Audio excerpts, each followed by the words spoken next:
그러나 내가 내 화려함을 믿고 내 명성을 가지고 행음하되 지나가는 모든 자와 더불어 음란을 많이 행함으로 내 몸이 그들의 것이 되도다. 내가 내 의복을 가지고 너를 위하여 각색으로 산당을 꾸미고 거기에서 행음하였나니 이런 일은 전무후무하니라. 내가 또 내게 준 금, 은 장식품으로 너를 위하여 남자 우상을 만들어 행음하며 또 내 수놓은 옷을 그 우상에게 입히고 나의 기름과 향을 그 앞에 베풀며 또 내가 내게 주어 먹게 한 내 음식물 곧 고운 밀가루와 기름과 꿀을 내가 그 앞에 베풀어 향기를 삼았나니 과연 그렇게 하였느니라. 주 여호와의 말씀이니라. 또 내가 나를 위하여 낳은 내 자녀를 그들에게 데리고 가서 드려 제물로 삼아 불살랐느니라. 내가 내 음행을 작은 일로 여겨서 나의 자녀들을 죽여 우상에게 넘겨 불 가운데로 지나가게 하였느냐. 내가 어렸을 때에 벌거벗은 몸이었으며 피투성이가 되어서 발짓하던 것을 기억하지 아니하고 내가 모든 가증한 일과 음란을 행하였느니라. 아멘. 오늘 말씀의 제목은 왕후의 행음입니다. 우상 숭배를 하나님께서 행음에 비유하시면서 묘사를 하시는데요. 이 행음으로 비유되는 우상 숭배의 동기는 무엇이고 그 구체적인 모습은 어떻게 나타나는지 에스겔 16장 15절에서 22절 말씀을 중심으로 해서 살펴보겠습니다. 지난주에 우리는 아름다운 이야기를 보았습니다. 한 남자의 헌신으로 들에 버려진 아기가 왕후가 되었습니다. 아기는 태어나자마자 버려져서 배꼽줄도 그대로였고 알몸에 피투성이였습니다. 그 곁을 지나가던 남자는 아기를 데려다가 살려서 키웠고 그녀와 언약을 맺고 결혼했습니다. 그리고 그녀를 왕후의 지위에 올렸습니다. 이 이야기에서 들에 버려진 아기는 예루살렘을, 남자는 하나님을 각각 의미합니다. 하나님은 가나안 땅의 일부에 불과했던 예루살렘을 화려함이 온전한 성읍으로 만드셨습니다. 하나님은 하나님의 영화를 예루살렘에 입히셨고 그 명성이 널리 퍼지게 하셨습니다. 이 이야기가 일반적인 동화였다면 그들은 서로 사랑하며 오래오래 행복하게 살았습니다. 이렇게 끝났을 것입니다. 아무 자격 없는 자에게 값없이 주어진 사랑, 그것을 받은 사람에게서 우리가 기대하는 반응은 사랑과 존중, 감사와 헌신, 이런 것이죠. 들에 버려졌다가 왕후가 된 여자는 자신을 살리고 화려함과 명성을 얻게 한 남편을 사랑하고 위하는 것이 우리가 기대하는 정상적인 결말입니다. 남편의 지고지순한 사랑이 있었고 그 사랑이 아내의 지고지순한 사랑으로 반응되는 것. 그래서 그 둘이 서로 사랑하면서 오래오래 행복하게 사는 것.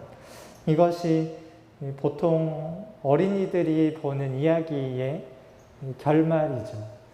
그런데 에스겔 16장 15절부터 묘사되는 이 들에 버려졌다가 왕후가 된 이 여인의 행동은 그러한 동화와 같은 결말과 다릅니다.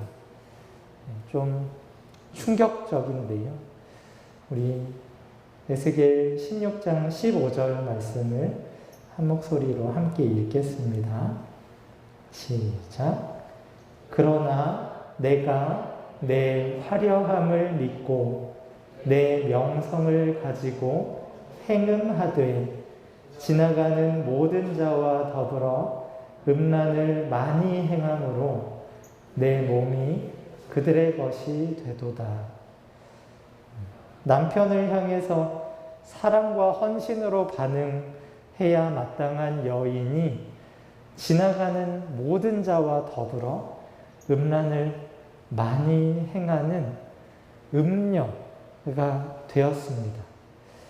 이 지나가는 모든 자가 있기 전에 이 여인에게는 오직 하나의 지나가는 자가 있었습니다. 남편입니다. 남편이 6절에서 내가 내 곁으로 지나갈 때에 남편이 지나가는 자였습니다. 내가 피투성이가 되어 발짓하는 것을 보고 내게 이르기를 너는 피투성이라도 살아있으라. 다시 이르기를 너는 피투성이라도 살아있으라 라고 했습니다. 지나가는 자로서 하나님은 예루살렘을 그저 내버려 두지 않으시고 살려주셨습니다. 또 8절에 내가 내 곁으로 지나며 보니 내 때가 사랑을 할 만한 때라. 내 옷으로 너를 덮어 벌거벗은 것을 가리고 내게 맹세하고 언약하여 너를 내게 속하게 하였느니라. 나 주 여호와의 말이니라. 또한 지나가는 자로서 하나님은 예루살렘과 언약을 맺고 결혼하였습니다. 그를 자신에게 속하게 하였습니다. 뿐만 아니라 하나님의 영화를 아내에게 입혀서 아내의 화려함을 온전하게 하고 그 명성이 이방인 가운데에 퍼지게 했습니다. 이 여자는 남편의 사랑을 입기 전에는 그저 버려진 핏덩이에 불과했습니다. 아무도 거들떠보지 않았고 아무도 호의를 베풀지 않았습니다. 죽어갈 때 도움을 준 사람은 남편밖에 없었습니다. 그런데 이 여인은 살만해지자 자신의 유일한 의미 있는 지나가는 자인 남편을 버리고 지나가는 모든 자와 음란을 많이 행하게 됩니다. 이 여인이 이렇게 된 이유가 15절에 이렇게 지적이 됩니다. 내가 내 화려함을 믿고 내 명성을 가지고. 이 여인이 그의 화려함을 믿고 그의 이름으로 그의 명성으로 이러한 행음을 저지르게 됩니다. 이 화려함의 출처가 어디였나요? 에스겔 16장 14절에 하나님께서 이렇게 말씀하십니다. 내 화려함으로 말미암아 내 명성이 이방인 중에 퍼졌음은 내가 내게 입힌 영화로 내 화려함이 온전함이라. 나 주 여호와의 말이니라. 이 내가 내게 입힌 영화로 라고 번역되어 있는데 내가 내게 입힌 내 영화로입니다. 남편이 아내에게 남편의 영화를 입혀준 것입니다. 그렇기 때문에 아내의 화려함이 온전해진 것이고 이방인 중에 명성이 퍼지게 된 것입니다. 그런데 아내는 남편에게서 받은 것으로 남편을 사랑하고 섬기는 데 쓰지를 않고 그것으로 다른 지나가는 모든 자들과 행음하는 데 사용합니다. 자신의 명성이, 자신의 화려함이 어디에서 비롯된 것인지 생각하지 않고 그것을 믿고 의지하는 것, 이것이 행음으로 비유되는 우상숭배의 동기입니다. 내 화려함과 내 명성이 어디로부터, 누구로부터 온 것인가 하는 것을 생각하지 않고 그게 원래 내 거였던 것이냐, 그것이 나의 삶의 가치와 의미를 부여하는 유일한 것이냐 착각하면서 살아가는 사람, 그 사람이 결국에 빠지는 것이 행음으로 비유되는 우상숭배다 하는 것을 하나님께서 말씀을 통해 우리에게 일깨우십니다. 내가 누리고 있는 모든 화려함과 명성이 남편으로 왔다라는 것을 의식하는 아내는 내 화려함과 명성을 믿는 대신에 남편을 믿습니다. 남편이 내 생명의 근원이고 나를 살게 하는 유일한 원천이다 라는 사실을 인정하고 남편을 기쁘게 하는 것을 가장 가치 있는 일로 여깁니다. 그러나 내 화려함과 명성의 원천이 나 자신이다 라고 여기는 사람은 나의 화려함과 명성을 더욱 드높이기 위해서 지나가는 모든 자와 더불어 음란을 많이 행하게 됩니다. 내 가치를 결정하는 것은 내 화려함과 명성이다. 그렇기 때문에 그것을 위해서 필요하다고 여겨지는 모든 것과 거침없는 관계를 맺게 되는 것입니다. 우리가 하나님 앞에서 범하는 죄도 이와 같습니다. 하나님을 버리는 동시에 나 자신을 믿는 것에서 이 모든 불행이 시작됩니다. 나를 믿기 시작하자 나를 높이기 위한 수단, 방법, 이런 것들이 필요해지게 되는 것이죠. 나를 높여줄 거라고 여겨지는 것이 무엇이든 그것을 찾아서 헤매게 됩니다.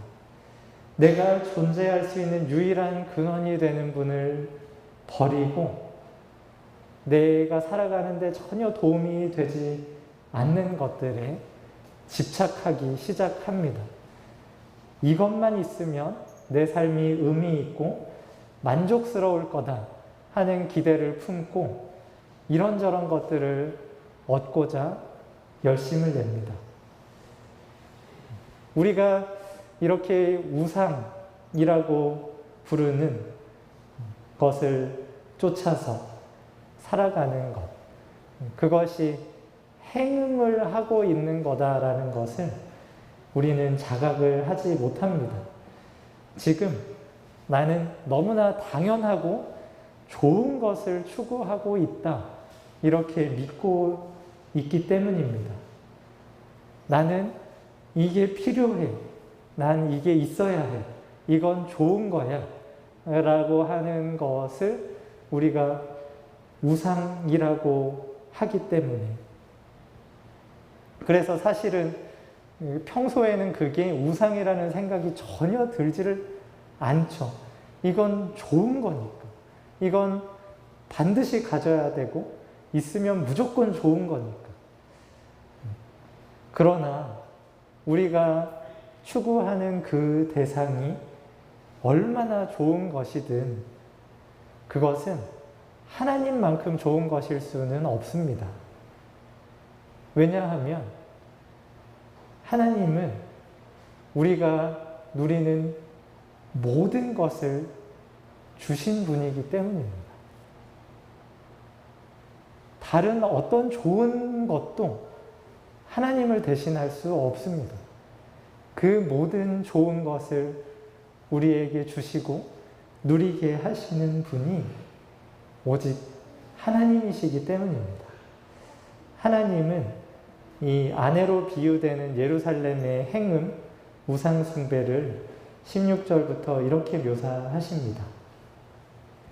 내가 내 의복을 가지고 너를 위하여 각색으로 산당을 꾸미고 거기에서 행음하였나니 이런 일은 전무후무하니라.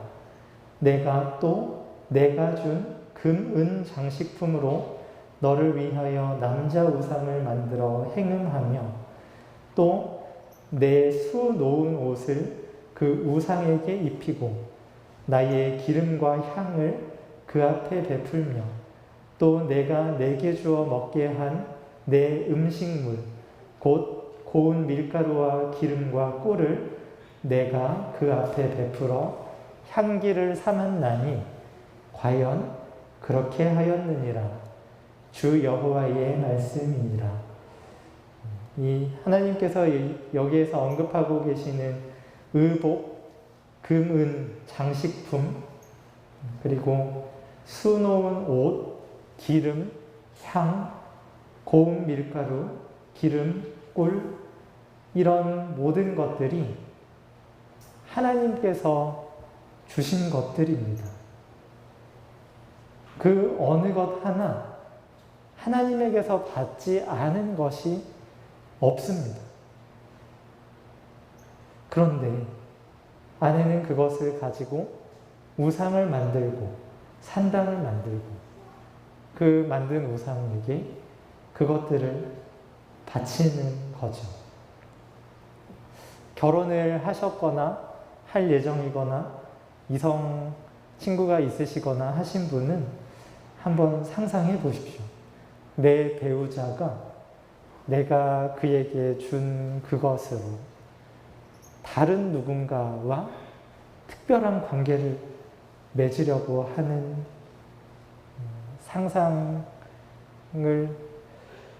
상상도 하기 싫으시죠? 너무너무나 끔찍한 일을 예루살렘이 하나님께 했고 우리가 하나님께 하고 있습니다. 하나님께서 어떤 마음이실까요? 하나님이 주신 그 좋은 것들로 하나님을 사랑하고 섬기는 대신에 우상과 살아가려고 하는 그 모습을 보는 하나님의 마음은 어떠실까요? 무척이나 슬프시면서 동시에 무척이나 분노하시겠죠. 그런데 이 앞에서 열거된 것보다 더 충격적인 일을, 더 참담한 일을 저지르고 있다 하는 것을 지적하십니다. 20절, 21절 말씀에 또 내가 나를 위하여 낳은 내 자녀를 그들에게 데리고 가서 드려 제물로 삼아 불살랐느니라. 내가 내 음행을 작은 일로 여겨서 나의 자녀들을 죽여 우상에게 넘겨 불 가운데로 지나가게 하였느냐. 하나님이 주신 금, 은, 음식들, 기름, 이런 옷, 이런 것들은 우상에게 바치는 것을 보며 하나님이 진노하시고 슬퍼하시고 하시는 게 당연한데 그에 더해서 하나님을 위해서 낳은 자녀들을 우상에게 제물로 바치는 일을 했다. 21절에 나의 자녀들을 이라고 말씀하십니다. 하나님의 자녀들을 죽여서 우상에게 넘겨 불 가운데로 지나가게 하는 일들. 이 인신 제사가 이스라엘에서 실제로 있었다는 것을 역대기에서 계속해서 증언합니다. 역대하 28장 1절에서 3절을 발췌해서 보면 아하스가 왕위에 오를 때에 나이가 20세라 예루살렘에서 16년 동안 다스렸으나 그의 조상과 그의 조상 다윗과 같지 아니하여 여호와 보시기에 정직하게 행하지 아니하고 또 흰놈의 아들 골짜기에서 분향하고 여호와께서 이스라엘 자손 앞에서 쫓아내신 이방 사람들의 가증한 일을 본받아 그의 자녀들을 불사르고 아하스 왕 때에 그의 자녀들을 불사르는 우상 숭배를 했다 하는 것을 보고하고 또 므낫세 때에 역대하 33장에 보면 므낫세가 왕위에 오를 때에 나이가 12세라 예루살렘에서 55년 동안 다스리며 여호와 보시기에 악을 행하여 여호와께서 이스라엘 자손 앞에서 쫓아내신 이방 사람들의 가증한 일을 본받아 또 흰놈의 아들 골짜기에서 그의 아들들을 불 가운데로 지나가게 하며 여호와 보시기에 악을 많이 행하여 여호와를 진노하게 하였으며 이 역대기에서 반복적으로 묘사하는 일이 지금 이스라엘이 하고 있는 이 일이 이스라엘 자손 앞에서 쫓아내셨던 이방 사람들의 가증한 일이다 하는 것을 계속해서 말씀하십니다. 아하스 때에도 말씀하시고 므낫세 때에도 말씀하십니다. 이스라엘 자손 앞에서 쫓아내신 이방 사람들의 가증한 일을 본받아 행하는 이스라엘을 하나님께서 책망하시는 것입니다. 하나님의 자녀입니다. 하나님께서 하나님의 나라를 위해서 하나님의 영광을 위해서 지으시고 기르시려고 태어나게 하신 그 자녀를 우상의 제물로 바치는 일을 이스라엘이 행했고 그것으로 쫓겨나야 마땅한 처지에 있게 되었다 하는 것을 하나님께서 말씀하십니다. 배우자가 바람을 피웠다는 것을 한번 상상해 보시라고 했는데요. 그 바람을 피운 그 배우자가 그만 바람을 피우는 게 아니라 그의 자녀들까지 그와 함께하게 하려고 하는 그 모습을 하나님께서 지적하시는 것입니다. 도저히 용납할 수가 없고 참을 수가 없는 그런 일을 하나님께서 지금 말씀하십니다. 이게 실제로 현실에서 이런 사람이 있었다면 남편의 반응이 어떨지 상상이 되시죠? 아마 뉴스에 나왔을 거예요. 아마 남편이 그 아내를 살려두지 않았을 것입니다. 그런데 하나님께서는 당장 목숨을 끊어도 시원치 않을 그 음녀가 된 아내를 향해서 또 말씀하십니다. 바로 멸해도 정말 의로우십니다. 정말 마땅합니다. 라고 고백해야 마땅한 죄인들을 향해서 하나님께서 또다시 말씀을 하시며 부르십니다. 이렇게 가증한 일에 빠지게 된 원인이 무엇인지를 에스겔 16장 22절에서 이렇게 말씀해 주십니다. 우리 한 목소리로 함께 읽겠습니다. 시작. 내가 어렸을 때에 벌거벗은 몸이었으며 피투성이가 되어서 발짓하던 것을 기억하지 아니하고 내가 모든 가증한 일과 음란을 행하였느니라. 그때 벌거벗은 피투성이로 발짓하던 그때를 너가 기억하지 않았기 때문에 네가 이 모든 가증한 일과 음란을 행하였다 라고 말씀을 하십니다. 내가 원래 어디에 있었는지, 그때 나의 형편은 어떠했는지 이것을 기억하지 않을 때 자연스럽게 내가 누리고 있는 내 화려함과 명성이 내 거다라는 착각에 빠지게 되고 나 자신을 의지하게 되고 그래서 우상에 빠지게 된다 하는 것을 우리에게 일깨우십니다.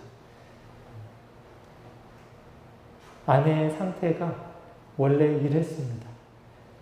에스겔 16장 4절에 내가 난 것을 말하건대 내가 날 때에 내 배꼽줄을 자르지 아니하였고 너를 물로 씻어 정결하게 하지 아니하였고 내게 소금을 뿌리지 아니하였고 너를 강보로 싸지도 아니하였나니 아무도 너를 돌보아 이 중에 한 가지라도 내게 행하여 너를 불쌍히 여긴 자가 없었으므로 내가 나던 날에 내 몸이 천하게 여겨져 내가 들에 버려졌느니라. 이렇게 아무런 조치도 취해지지 않은 채 들에 내동댕이 쳐진 천하디 천한 존재였다. 내 출생이 그러했고 내 원래 모습이 그러했다 하는 것을 잊은 그 여인이 자신의 화려함과 명성을 믿고 지나가는 모든 자와 음행을 저지르게 되었다.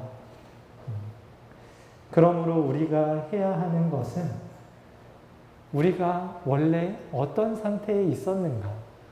나는 태생이 어디인가? 내 출신은 무엇인가? 이것을 기억해야 됩니다. 이것을 기억해야 지금 내가 누리고 있는 나의 화려함과 명성이 내 것이 아니라 남편 거구나.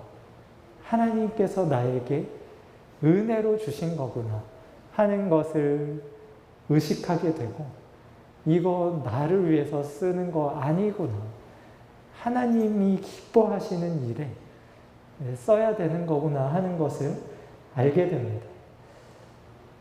우리의 상태가 어떠했는지 에베소서 2장 1절에서 3절에 매우 잘 정리해서 알려주십니다. 우리 에베소서 2장 1절에서 3절 말씀 함께 읽겠습니다. 시작. 그는 허물과 죄로 죽었던 너희를 살리셨도다. 그때의 너희는 그 가운데서 행하여 이 세상 풍조를 따르고 공중의 권세 잡은 자를 따랐으니 곧 지금 불순종의 아들들 가운데서 역사하는 영이라.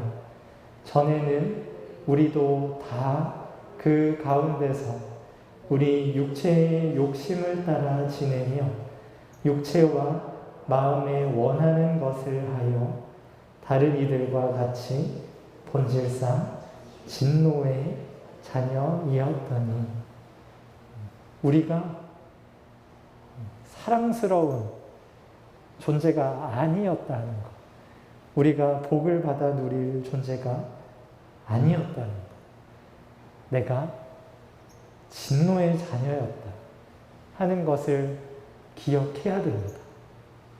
육체의 욕심을 따라 지내는 육체 그 자체였다. 사탄을 따라서 하나님의 원수로 살았다. 허물과 죄로 죽었다. 이것이 나의 출발점이었다 하는 것을 기억해야 됩니다. 이것을 잊어버리는 순간 하나님을 버리고 나를 의지하게 됩니다. 그리고 하나님을 버린 불완전한 나를 채워줄 무언가를 찾아 헤매게 됩니다. 그것이 내 삶의 의미와 목적을 주는 것이라는 착각 속에서 우리의 소중한 삶이 허비되고 망가져 버리는 아주 불행한 결과를 갖게 됩니다. 우리가 어디에서 시작된 사람인가? 우리가 어떠한 형편에서 지금에 이르게 되었는가? 하는 것을 기억하는 삶. 이것이 하나님의 백성으로 부름받은 자들의 마땅한 삶의 모습이고 예수님을 주로 선생으로 따르는 자들의 삶입니다. 예수님은 제자들에게 자신을 따르는 삶의 방식을 이렇게 말씀하셨습니다. 우리 누가복음 9장 23절 말씀도 함께 읽습니다. 시작. 또 무리에게 이르시되 아무든지 나를 따라오려거든 자기를 부인하고 날마다 제 십자가를 지고 나를 따를 것이니라. 예수님께서 나를 따라오려거든 날마다 십자가를 지고 나를 따라라 라고 말씀하십니다. 성도님들은 날마다 십자가를 지십니까? 날마다 나를 부인하십니까? 내가 속했던 곳이 진노의 자녀였고 불순종의 아들들 가운데 역사하던 영의 세력이었다 하는 것을 늘 기억하면서 그때의 나를 부인하고 그때 내가 받아야 할 그 형벌을 우리 주님께서 받으셨다 하는 그 사실을 기억하고 또 곱씹고 곱씹으면서 내가 죽어 마땅한 죄인임과 동시에 놀라운 은혜를 받은 왕후와 같은 자이구나 하는 것을 기억하면서 따라오라고 하시는 이 명령에 우리는 어떻게 반응하고 있는지 돌아보십시다. 날마다인가? 날마다입니다. 예수님이 원하시는 삶의 기준은 날마다입니다. 오늘은 이런 사정 때문에 내일은 또 저런 일로 못했습니다. 놓쳤습니다. 하는 사람은 따라가는 사람이 아닙니다. 구경하는 사람이죠. 저기도 저기로 가시네. 저 길은 내가 가고 싶은 길이 아닌데 하면서 구경하는 사람이 되지 마시고 주님이 지신 십자가를 함께 지고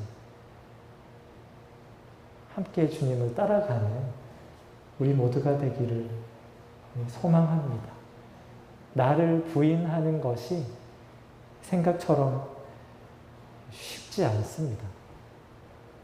너무나 당연하고 너무나 좋은 것을 추구하고 있다고 여기기 때문에 이게 잘못됐다 하는 하나님의 말씀을 잘 이해를 하지를 못해요. 지금 너가 가고자 하는 그 길이 나에게 오는 길이 아니라 지나가는 모든 자들과 더불어 맺고 있는 음란이다 하는 것을 잘 알아듣질 못합니다. 지금 네가 나를 믿는 게 아니라 너 자신을 믿고 있다. 너의 화려함과 너의 명성이 너의 삶의 의미와 목적을 주는 거라고 생각하고 있다. 라고 말하시는데 잘 이해를 못합니다. 하나님마저, 예수님마저 그 수단으로 사용하는 것이 부패한 우리입니다. 하나님을 믿는 내가, 예수님의 십자가로 구원을 받은 내가 더 소중하고 더 중요한 그러한 형편에 빠지기가 쉬운 것이 우리입니다. 그래서 교회도 다니지만 세상에서 좋다고 하는 그 모든 것들도 같이 따라가는 그것이 우리들의 모습입니다. 거기에서 벗어나려면 날마다 자기를 부인하고 내가 어디에 있었는가를 기억하고 예수님을 따라가려는 몸부림이 필요합니다. 네, 말씀을 맺겠습니다. 하나님은 자격 없는 우리에게 말로 다 할 수 없는 은혜를 베푸셨습니다. 진노와 저주, 심판과 형벌의 대상인 우리를 살려다가 왕후의 지위를 주셨습니다. 허물과 죄로 죽은 우리를 살려다가 하늘에 앉혀주셨습니다.